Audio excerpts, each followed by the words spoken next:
তার কাছে কিন্তু অনেকগুলো আমার পার্সোনাল ভিডিও আছে, সে অনেকগুলো পার্সোনাল ভিডিও করে রাখছে। আমার কি বলবো, মানে বলার ভাষা পাচ্ছি না। ঠিক আছে, মানে আমার সে হাজবেন্ড আমাকে নিয়ে এরকম।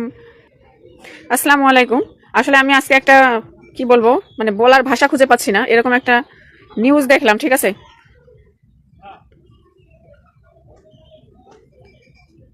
কি বলবো, মানে বলার ভাষা পাচ্ছি না। ঠিক আছে, মানে আমার সে হাজবেন্ড আমাকে নিয়ে এরকম কর্মকাণ্ড সে করবে এটা কখনো আমি ভাবি নাই। ঠিক আছে, তো আমার হাজবেন্ড সে কিন্তু বিগত 6 বছর সে আমার হাজবেন্ড ছিল। আমার তার কাছে কিন্তু অনেকগুলো আমার পার্সোনাল ভিডিও আছে, সে অনেকগুলো পার্সোনাল ভিডিও করে রাখছে আমার। তো এখন আমি এগুলা দেখতেছি, উনি মানে এডিট করে ছাড়বে। ঠিক আছে, আপনারাই বলবেন যে স্বামী স্ত্রীর ভিতরে কিন্তু পার্সোনাল থাকতে পারে, তাই না? সে আমার অনেকগুলো পার্সোনাল ভিডিও করছে, ইদানিং আমাকে অনেকদিন সে মারধর করতো আর জোর জবরদস্তি করে রেখে দিত যে তুই যদি এখানে কিছু করিস তাহলে তোর পার্সোনাল ভিডিও আমি পাবলিক করে দেবো। ঠিক আছে, তো এই ভয়ে কিন্তু আমি মানে কোনো কিছুই বলতাম না। ঠিক আছে, তো আজকে হঠাৎ করে আমি দেখতেছি উনি মেসেজ দিচ্ছে মানে অন্য এক ছেলের সাথে, কি বলবো, মানে মুন্না ভাই নামে যে যাকে সে সন্দেহ করতেছে বর্তমান যাকে সে আমার পরকীয়ার বয়ফ্রেন্ড বানাচ্ছে, ওনার সাথে আমার হচ্ছে এডিট করবে।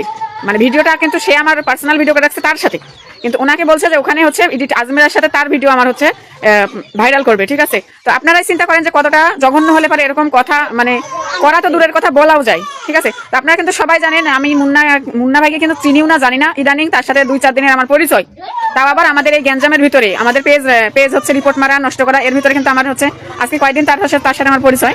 এর ভিতরে উনি ওনাকে বয়ফ্রেন্ড বানিয়ে দিয়েছে আমার। ঠিক আছে, আমার বয়ফ্রেন্ড ওনাকে বানাই দিছে।